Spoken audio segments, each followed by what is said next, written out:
Star Wars The Rise of Skywalker is now just 99 days away from its official release by writer and director J.J. Abrams and Chris Terrio, as well as creator George Lucas. That is all set and ready to end the sequel trilogy and the Skywalker saga itself. This is Mike Zero. Make sure to subscribe if you're new to the channel for future Star Wars content. Now, what's really great about Episode 9 is that we do know that this film is going to answer many of the burning questions from The Force Awakens that were not answered in The Last Jedi. And what they're really trying to do with this film is that they really want to create new questions at the very beginning of Episode 9 that will be answered at the very end of this movie by JJ and George Lucas.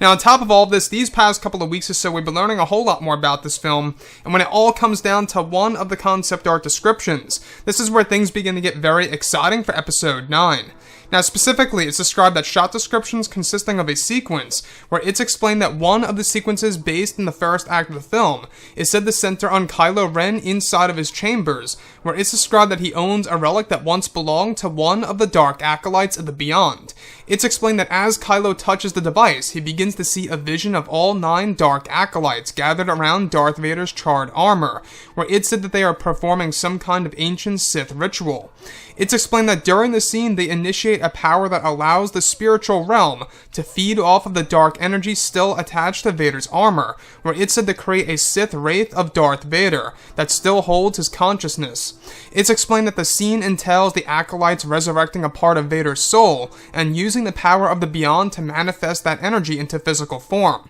It's explained that the scene is very dark, almost as if it's like straight out of a horror film, and that the vision is said to be brief before it cuts to Kylo examining the Vader armor, which he now owns years later. So let's go over a couple of parts about this, and what's so exciting about Episode 9 is that they are taking a lot of original ideas from Episode 7 and throwing it into Episode 9. In case you guys did not know, this was indeed an original idea by J.J. Abrams for The Force Awakens that never made it to the final cut of the movie, of literally bringing back Darth Vader in some way, shape, or form that's actually going to be connected to the spiritual realm. Now, the spiritual realm is said to be associated with the Sith Wraiths. They are basically, their own version of Force Ghosts, except on the dark side of the Force. Now, this particular scenario involves Kylo Ren inside of his chambers, where he's said to actually be holding a device that once belonged to one of the Acolytes of the Beyond, where as he holds this device that was, by the way, provided by the Knights of Ren, because they stole it,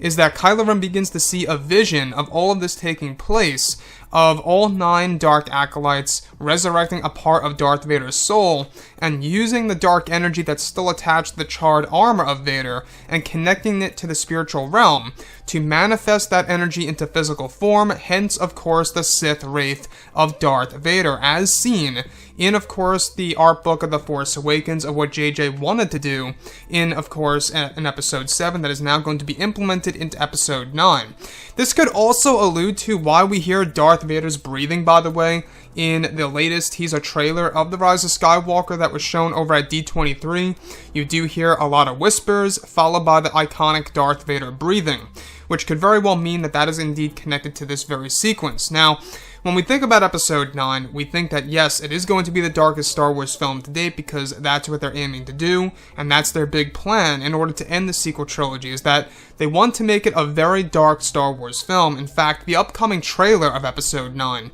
this October is said to be the darkest out of all the trailers of the sequel trilogy, which really is a big thing for the marketing of Episode 9.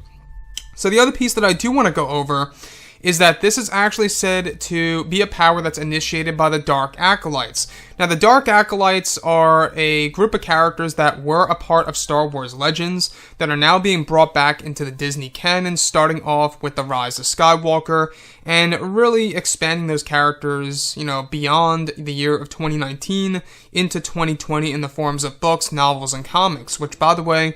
next year is going to be a big year for canon material, whether you're into, like I say, video games or books or novels, whatever have you.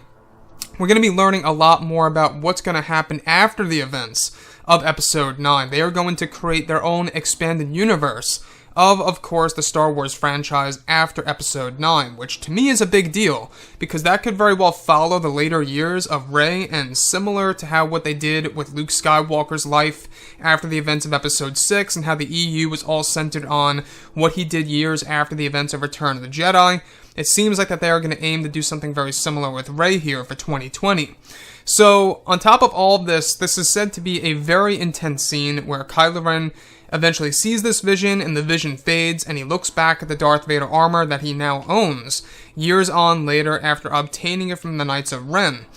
Now, the Knights of Ren are said to be a big part of this movie, and they do hold a connection to the unknown regions and the beyond, and it's one of the main reasons as to why Kylo Ren is going to discover all of these different artifacts and relics. Anyways, guys, drop a comment below. Let me know what you think about all of this in the comments, and if you guys did enjoy the content for today, do make sure to drop a thumbs up on this video to support the channel. I thank you all so very much for the kind support, and I'll catch you guys next time.